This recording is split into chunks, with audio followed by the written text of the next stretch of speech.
भारत का Google map दूसरे देशों की तुलना में धुंधला क्यों होता है, और आज मैं आपको एक ऐसा बच्चा दिखाने वाला हूं जो कि महज 1 साल की उम्र में 1 लाख रुपए महीना कमाता है। और क्या कभी आपने सोचा है कि आखिर इन नोट्स पर गांधी जी की जगह सुभाष चंद्र जी की फोटो को क्यों लगाया गया था? मिलेगा सबका जवाब। चलिए शुरू करते हैं आज के रैंडम फैक्ट के अध्याय को। Fact number 20। दोस्तों, इन इमेजेस को देखिए जिनमें दिख रहे बैग्स आपको भी मेरी तरह आर्टिफिशियल या फिर फोटोशॉप करे हुए नजर आ रहे होंगे। लेकिन क्या हो कि अगर मैं आपसे कहूं कि ना ही ये बैग्स फेक हैं और ना ही इन इमेजेस को किसी भी तरीके से फोटोशॉप किया गया है। असल में दोस्तों, जापान की एक कंपनी जंप फ्रॉम पेपर के द्वारा इस पूरी दुनिया के सबसे पहले कुछ इस तरीके के 2D रियलिस्टिक बैग्स को बनाकर तैयार किया गया है, जो कि देखने में हमें कुछ इस तरीके से काफी ज्यादा कार्टूनिस्टिक और फेक लगते हैं, लेकिन हकीकत में ये एक नॉर्मल और जेन्युइन बैग्स हैं। वाह रे क्रिएटिविटी। Fact number 19। क्या आपको पता है कि इस दुनिया के बहुत से देशों में कुछ इस तरीके की लाइटनिंग ड्रेसेस बहुत बड़े स्केल पर फेमस होती हुई चली जा रही हैं? तो फिर आखिर इस कंपटीशन में हमारा देश भारत कैसे पीछे रह सकता है? असल में दोस्तों, अभी हाल ही में दिल्ली के चांदनी चौक के एक शॉप ओनर के द्वारा हमारे देश भारत की सबसे पहली ऐसी साड़ी को भी बनाकर तैयार किया गया है, जिसे किसी और चीज से नहीं बल्कि कुछ इस तरीके से LED लाइट से ही डेकोरेट किया गया है। अमेजिंग बात यह है दोस्तों कि ये साड़ी अभी तक हमारे देश भारत की सबसे बड़ी ऐसी साड़ी है जिसे इतने बड़े स्केल पर कुछ इस तरीके से सिर्फ और सिर्फ LED लाइट्स को ही यूज करते हुए डेकोरेट किया गया है। अजीब लेकिन सच। Fact number 18। क्या आपको पता है कि विश्व के जाने माने मार्शल आर्टिस्ट ब्रूस ली के नाम एक ऐसा वर्ल्ड रिकॉर्ड भी हासिल है जिसे सुन आप भी अपने दांतों तले उंगली जरूर दबा जाएंगे। असल में दोस्तों, ब्रूस ली पूरी दुनिया के सबसे पहले ऐसे शख्स थे जिनके द्वारा सिर्फ अपने ननचक्स का इस्तेमाल करते हुए उनके सामने खड़े दूसरे इंसान के मुंह में लगी मैच स्टिक को जलाया गया था। और अगर ये रिकॉर्ड इतना ज्यादा अमेजिंग है तो इसकी एक रेयर और एक्सक्लूसिव वीडियो क्लिप दिखाने की जिम्मेदारी तो इस चैनल की बनती ही है। दोस्तों, अभी आपकी स्क्रीन पर आपको उसी वर्ल्ड रिकॉर्ड की एक बेहद ही एक्सक्लूसिव वीडियो दिख रही है, जिसे देख आप ये कह सकते हैं कि अभी अभी आपने कुछ बेहद ही रेयर तो जरूर देखा है। वैसे माय इंडिया आर्मी, अगर आप इन्हीं तरीके के और ज्यादा अमेजिंग फैक्ट्स देखना चाहते हैं तो आप इस चैनल को सब्सक्राइब कर उस बेल आइकन को प्रेस कर सकते हैं। Fact number 17। दोस्तों, दुनिया अजीबोगरीब चीजों से भरी हुई है और उन्हीं में से एक चीज अभी हाल ही में हमें कैरेबियन रेन फॉरेस्ट में भी देखने को मिली। असल में दोस्तों, अभी हाल ही में इस रेन फॉरेस्ट की सफाई के दौरान वहां पर मौजूद कर्मचारियों को एक ऐसी अजीब स्नेक स्पीशी देखने को मिली जिसका कि स्नेक साइज कुछ इस तरीके से दुनिया में सबसे ज्यादा बड़ा था, और इसीलिए इस स्नेक को इस जगह से शिफ्ट करने के लिए कुछ इस तरीके से पूरी की पूरी क्रेन का ही सहारा लेना पड़ा। और कहीं ना कहीं ये चीज हमें ये रियलाइज जरूर कराती है कि अभी तक भी हमने अर्थ पर मौजूद सभी प्राणियों के बारे में ठीक से नहीं जाना है। Fact number 16। जैसे कि हम सभी जानते हैं कि जो ट्विंस होते हैं वो जब मदर के वूम में होते हैं तो अक्सर उनके बीच लड़ाइयां होती रहती हैं, जिसे कि या तो थ्योरीज में या फिर सिर्फ उनकी मदर के द्वारा ही कभी भी महसूस किया जाता है। लेकिन क्या हो कि अगर मैं आपसे कहूं कि आज आप सबसे पहली बार इस चीज को अपनी आंखों से देखने वाले हैं। दोस्तों, वेब की स्क्रीन पर आपको जो मूविंग MRI दिख रहा है वो अभी तक का सबसे सटीक रिकॉर्ड किया गया एक ऐसा मूविंग MRI है जिसमें मदर के वूम में मौजूद ट्विंस को आपस में लड़ता हुआ दिखाया जा रहा है, जिसे देख आप भी कह सकते हैं कि आज आपने थ्योरी से ऊपर उठ हकीकत में कुछ बेहद ही रेयर तो जरूर देखा है। Fact number 15। दोस्तों, जैसे कि हम सभी जानते हैं कि साल 1995 से लेकर 2005 के बीच हमारे सामने बहुत से ऐसे केसेस आए जिसमें लोगों ने रिपोर्ट किया कि उन्होंने अक्सर डीप सी से निकलने वाले काफी अजीबोगरीब स्पेसक्राफ्ट्स को देखा है। लेकिन क्या आपको पता है कि ये चीज अपनी चरम सीमा पर तब पहुंची जब साल 1999 में खुद USA गवर्नमेंट के द्वारा डीप सी से आने वाली बेहद ही मिस्टीरियस आवाजों को रिकॉर्ड किया गया, जिसे उनके द्वारा अप स्वीप साउंड के नाम से भी जाना जाता है। तो अगर ये साउंड इतनी ज्यादा रेयर है तो माय इंडिया आर्मी का इसे सुनने का राइट तो बनता ही है। तो गाइस, इस फैक्ट के लिए इस वीडियो पर एक लाइक तो बनता ही है। Fact number 14। दोस्तों, जैसा कि हम सभी जानते हैं कि प्लास्टिक बैग्स ना सिर्फ हमारे एनवायरनमेंट बल्कि हमारी बॉडी के लिए भी काफी ज्यादा खतरनाक होते हैं। लेकिन क्या होगा अगर मैं आपसे कहूं कि इस दुनिया में एक ऐसा शख्स भी मौजूद है जो कि खाने में कुछ और नहीं बल्कि सिर्फ और सिर्फ प्लास्टिक बैग्स ही खाता है। मिलिए कैलिफोर्निया में रहने वाले 23 वर्षीय रॉबर्ट से, जो कि पिछले काफी लंबे समय से ब्रेकफास्ट, लंच और डिनर में कुछ और नहीं बल्कि कुछ इस तरीके के अलग अलग रंगों के प्लास्टिक बैग्स को ही खाते हैं। अमेजिंग बात यह दोस्तों कि इतने बड़े स्केल पर प्लास्टिक बैग्स को कंज्यूम करने के बाद भी हमें इनकी बॉडी में किसी भी प्रकार का साइड इफेक्ट देखने को नहीं मिलता, और जो चीज वास्तव में काफी ज्यादा अजीब जरूर है। Fact number 13। क्या आपको पता है कि अमेरिका की क्लेमसन यूनिवर्सिटी में अभी हाल ही में की गई एक रिसर्च से बात पूरी तरीके से साफ हुई है कि अगर हम केक के ऊपर लगी कैंडल को सिर्फ फूंक मारकर ही बुझाते हैं तो हम उस कंडीशन में केक पर लगभग 1500% एक्स्ट्रा बैक्टीरिया को जनरेट कर देते हैं। लेकिन प्रॉब्लम बस इतनी सी है दोस्तों कि यूनिवर्सिटी ने इस चीज का प्रूफ लोगों के सामने नहीं दिया और इसलिए इस चैनल की थोड़ी सी जिम्मेदारी और बढ़ गई। दोस्तों अभी आपकी स्क्रीन पर आपको एक नॉर्मल केक की माइक्रोस्कोपिक वीडियो दिख रही है जिसमें आप बेहद साफ तौर से देख सकते हैं कि नॉर्मल केक के ऊपर हमें बेहद ही रेयर सिचुएशन में कभी कभार एक या फिर सिर्फ 2 ही बैक्टीरिया देखने को मिलते हैं। लेकिन जैसे ही इस केक के ऊपर लगी कैंडल को ब्लो किया जाता है तो इस केक के ऊपर कुछ इस तरीके से हमें बहुत बड़ी संख्या में साफ तौर से बैक्टीरिया देखने को मिलते हैं। एंड आई थिंक ये प्रूफ काफी है यूनिवर्सिटी की इस थ्योरी को सच साबित करने में। Fact number 12। दोस्तों इस इमेज को देखिए और सोचने की कोशिश कीजिए कि आखिर ये क्या हो सकता है। आई नो आप में से बहुत से लोग बोलेंगे कि भाई ये कुछ और नहीं बल्कि सिर्फ और सिर्फ ह्यूमन हेयर है, लेकिन क्या हो गया अगर मैं आपसे कहूं कि ये कोई ह्यूमन हेयर नहीं बल्कि जीते जागते इंसेक्ट हैं। असल में दोस्तों ये है हार्वेस्टमैन इंसेक्ट जो कि देखने में ऑलमोस्ट एक स्पाइडर की तरह ही लगते हैं, लेकिन जैसे ही ये झुंड में इकट्ठा होकर एक जगह से दूसरी जगह का ट्रेवल करते हैं ये एक ऐसे इल्यूजन को क्रिएट करते हैं कि इन्हें देख ऐसा लगता है कि मानो इंसानी बाल एक जगह से दूसरी जगह खुद ब खुद ही चलकर जा रहे हों। उससे भी ज्यादा अमेजिंग बात ये है दोस्तों कि ये इंसेक्ट इतने ज्यादा रेयर हैं कि इनको सिर्फ यूरोप के कुछ सिलेक्टेड जगहों पर ही कभी भी देखा जा सकता है। सच में रेयर। Fact number 11। दोस्तों इस दुनिया में बहुत से ऐसे लोग हैं जो कि दिन रात मेहनत करने के बावजूद भी एक महीने में कभी भी 75,000 रुपए नहीं कमा पाते। तो वहीं क्या आपको पता है कि इस दुनिया में एक ऐसा बच्चा भी मौजूद है जो कि महज 1 साल की उम्र में हर महीने 75,000 रुपए से लेकर 1 लाख रुपए तक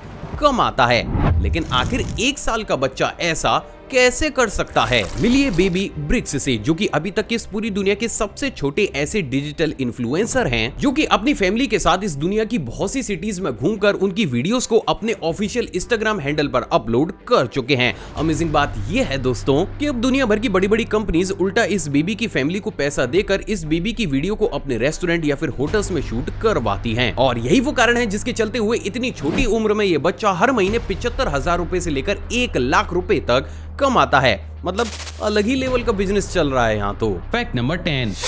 दोस्तों आपने होली पर बच्चों को कुछ इस तरीके की बैकपैक पिचकारी का इस्तेमाल करते हुए तो जरूर देखा होगा, लेकिन क्या हो कि अगर मैं आपसे कहूं कि वर्ल्ड वॉर सेकंड के टाइम पीरियड के दौरान यूएसए आर्मी के द्वारा इसी मेथड का इस्तेमाल करते हुए एक ऐसे वेपन को भी बनाकर तैयार किया गया था जिसे देख आपके रोंगटे जरूर खड़े हो जाएंगे। असल में दोस्तों वर्ल्ड वॉर सेकंड में बढ़त को हासिल करने के लिए यूएसए मिलिट्री के द्वारा कुछ इस तरीके के बैकपैक फायर थ्रोइंग वेपन को भी बनाकर तैयार किया गया था, जिसकी मदद से वो चंद ही सेकंड्स में अपने सामने आने वाले हर्डर्स के साथ साथ दूसरे देश के सैनिकों को भी बेहद ही आसानी से भून सकते थे। और इसीलिए इस टेक्नोलॉजी को इस टाइम पीरियड की सबसे ज्यादा खतरनाक टेक्नोलॉजी भी माना जाता था। Fact number 9। क्या आपको पता है कि इस दुनिया में पाए जाने वाले इस खूबसूरत से वर्म को बहुत सी फिशेस, ऑक्टोपस और यहाँ तक कि बड़ी बड़ी सी स्पीशीज का काल भी माना जाता है। असल में दोस्तों ये है बॉबिट वर्म जो कि अंडर वाटर समुद्र तल में कुछ इस तरीके से छिपकर बैठा रहता है। अमेजिंग बात ये दोस्तों कि बिना आंखों के होते हुए भी इसकी स्ट्राइकिंग स्पीड इतनी ज्यादा फास्ट होती है कि ये कुछ ही सेकंड्स में बड़ी सी बड़ी फिशेस और यहाँ तक कि ऑक्टोपस को भी कुछ इस तरीके से पकड़कर अंडरग्राउंड ले जाता है, जहाँ पर ये सारी ही चीजें इस अमेजिंग से वर्म का खाना बन जाती है। और यही वो कारण है जिसके चलते हुए इस वर्म को काफी ज्यादा खतरनाक भी माना जाता है। Fact number 8। क्या आपको बताया कि चाइना की शंघाई में एक ऐसी बिल्डिंग भी मौजूद है जिसे देख आपको भी पहाड़ों की याद जरूर आ जाएगी। नहीं समझे तो चलिए समझाता हूँ। दोस्तों अभी आपकी स्क्रीन पर आपको जो बिल्डिंग दिख रही है उसे चाइना की माउंट रैप्ड बिल्डिंग के नाम से जाना जाता है। और इस बिल्डिंग को कुछ इस तरीके से डिजाइन करके बनाया गया है कि दूर से देखने में ऐसा लगता है कि मानो एक पहाड़ ने इस पूरी बिल्डिंग को चारों ही तरफ से कवर कर रखा हो। अमेजिंग बात यह है दोस्तों कि इस बिल्डिंग की जानकारी और वीडियोस आपको बहुत ही कम इंटरनेट पर देखने को मिलेंगी, क्योंकि मे बी शायद चाइना ये नहीं चाहता है कि लोगों तक इसकी ज्यादा जानकारी पहुंच सके। और यही चीज इस बिल्डिंग को काफी ज्यादा ऑसम और रेयर भी बनाती है। Fact number 7। गाइस अगर आप खाना खा रहे हैं तो आप इस फैक्ट को स्किप कर सकते हैं, वरना बाद में मत बोलना कि मैंने वॉर्न नहीं किया था। असल में दोस्तों आपने इस दुनिया की बहुत सी सॉसेस को तो टेस्ट जरूर किया होगा, like tomato sauce, chilli sauce etcetera. लेकिन क्या आपको पता है कि इस दुनिया में एक ऐसी सॉस भी मौजूद है जिसको बनाने के लिए किसी टोमेटो या फिर चिली की नहीं बल्कि जिंदा वर्म्स की जरूरत पड़ती है। असल में दोस्तों वियतनाम में कुछ इस तरीके की लिविंग वर्म सॉस को बहुत बड़े स्केल पर कंज्यूम किया जाता है, जिसमें कि वर्म्स को कुछ इस तरीके से जिंदा डालकर ही उसे कंज्यूम कर लिया जाता है। स्ट्रेंज बात यह है दोस्तों कि लोगों का कुछ ऐसा मानना है कि ऐसा करने से उनकी हेल्थ और इम्यूनिटी बहुत बड़े स्केल पर बूस्ट कर जाती है, और इसीलिए वियतनाम में इन तरीके की चीजों को बहुत बड़े स्केल पर किया जाता है। अजीब लेकिन सच। Fact number 6। दूसरे सीरीज में मैंने आपको दुनिया की सबसे लंबी, सबसे छोटी और सबसे अजीबोगरीब बाइसाइकिल्स तो दिखाई हैं, लेकिन क्या कभी आपने इस पूरी दुनिया की सबसे ऊंची बाइसाइकिल को देखा है। दोस्तों आपकी स्क्रीन पर आपको जो बाइसाइकिल दिख रही है उसे इस पूरी दुनिया की अभी तक की सबसे ऊंची बाइसाइकिल माना जाता है, जिसे कि रिची ट्रिम्बल के द्वारा साल 2013 में लॉस एंजलिस में बनाकर तैयार किया गया था। और इस साइकिल की हाइट कितनी ज्यादा है इस बात का अंदाजा आप इस वीडियो क्लिप को देखकर लगा सकते हैं, जहां पर आपको इस साइकिल के ऊपर बैठकर बड़ी से बड़ी कार भी कुछ इस तरीके से काफी ज्यादा छोटी टॉय कार की जैसी ही दिखाई देने लगती है। वैसे बस मैं सोच रहा था कि अगर बाई चांस इसका राइडर कभी ऊपर से नीचे गिर गया तो उसका क्या हाल होगा। Fact number 5। क्या आपको पता है कि इस दुनिया में एक ऐसी बुक भी मौजूद है जिसके सिर्फ 2 पन्नों को फाड़कर बेचने पर ही आप एक आलीशान प्राइवेट जेट को खरीद सकते हैं। असल में दोस्तों इस बुक का नाम द कोडेक्स लेसिस्टर है, जिसे कि साल 1510 में लियोनार्डो दा विंची के द्वारा लिखा गया था। और इसके बाद इसे साल 1984 में किए गए एक ऑक्शन के दौरान $30.8 बिलियन में बिल गेट्स के द्वारा खरीदा गया। हालांकि बिल गेट्स ने इतनी मोटी रकम देकर इस बुक को क्यों खरीदा ये आज भी एक मिस्ट्री बनी हुई है, लेकिन बात अगर प्रेजेंट डेट की जाए तो इस बुक की कीमत इतनी ज्यादा है कि अगर आप सिर्फ इसके 2 पेजेस को ही फाड़कर बेचेंगे तो आप उससे एक आलीशान प्राइवेट जेट खरीद सकते हैं। Fact number 4। दोस्तों आपने इस दुनिया के बेहद ही अमेजिंग टैटू आर्टिस्ट तो जरूर देखे होंगे, लेकिन क्या कभी आपने एक हेयर टैटू आर्टिस्ट को देखा है? असल में दोस्तों भारत के उत्तर प्रदेश में 2 ऐसे बार्बर भाई भी रहते हैं जिनका की हुनर सिर्फ बाल काटने और ट्रिम करने तक ही सीमित नहीं है। असल में दोस्तों हमारे देश भारत के एक ऐसे बार्बर हैं जो कि अपने कस्टमर्स के बालों को ट्रिम करके ही उनके स्कल के ऊपर कुछ इस तरीके से कॉम्प्लिकेटेड आर्ट्स को ही बनाकर तैयार कर देते हैं। और इनका यही हुनर इन्हें डे बाय डे पॉपुलैरिटी भी दिलाता हुआ चला जा रहा है। सच में हमारे देश भारत में टैलेंट की कमी बिल्कुल भी नहीं है। Fact number 3। दूसरे वाला फैक्ट करंट अफेयर की तर्ज पर है। क्या आपको पता है कि अभी हाल ही में गोरखा राइफल्स की प्रतिनिधि वाली भारतीय सेना की टीम ने ब्रिटेन में गश्ती अभियान में गोल्डन मेडल जीत लिया है, और वास्तव में हर भारतीय के लिए ये गर्व की बात जरूर है। Fact number 2।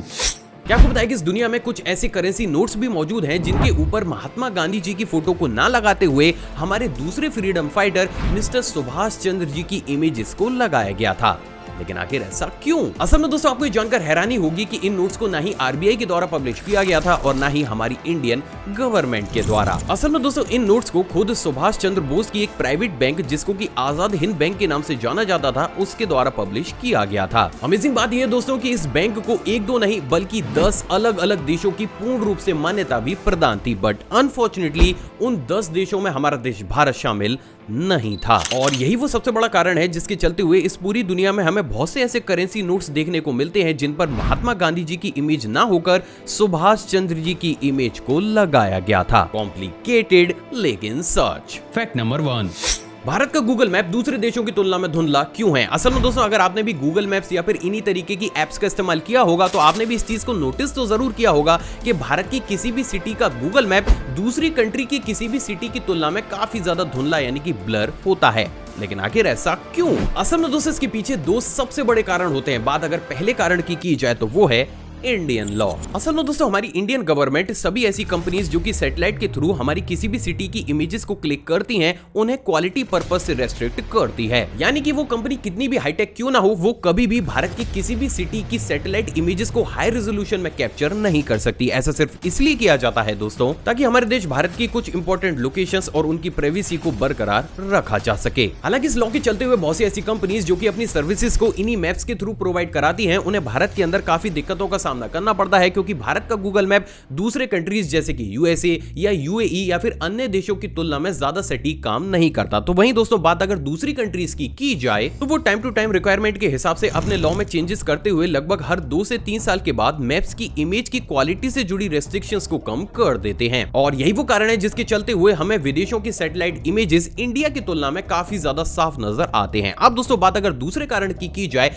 तो वो है ड्रोन इमेजिंग सिस्टम। असल में दोस्तों गूगल या फिर बहुत सी कंपनीज ऑलमोस्ट सभी देशों की मोस्ट इंपोर्टेंट सिटीज की इमेजेस को सैटेलाइट की बजाय प्लेन या फिर ड्रोन्स की सहायता से क्लिक करती हैं ताकि उन सिटीज की डिटेलिंग को और ज्यादा अच्छे तरीके से इंप्रूव किया जा सके, जबकि भारत में इन तरीके की फोटोग्राफ्स को क्लिक करना पूरे ही तरीके से बैन है। और यही वो दूसरा सबसे बड़ा फैक्टर है जिसके चलते हुए इंडिया की इंपॉर्टेंट सिटीज की इमेजेस भी हमें साफ ना दिखकर कुछ इस तरीके से हल्की सी ब्लर नजर आती हैं। सो फाइनली अब आप ये जानते हैं कि क्यों भारत का गूगल मैप दूसरे देशों की तुलना में थोड़ा सा धुंधला यानी कि ब्लर होता है। दोस्तों किसी ने खूबी कहा है कि प्यार हो गया जितना ज्यादा बांटा जाए उतना ही कम है, तो इस वीडियो को दिल खोलकर लाइक शेयर और कमेंट जरूर कीजिएगा। आप चाहें तो मुझे इंस्टाग्राम पर भी फॉलो कर सकते हैं, वहां भी मैं शॉर्ट फैक्ट्स और बैक स्टेज मोमेंट्स को टाइम टू टाइम शेयर करता रहता हूं। साथ ही साथ अपनी नॉलेज को और ज्यादा बूस्ट करने के लिए आप इस प्लेलिस्ट को भी चेकआउट कर सकते हैं।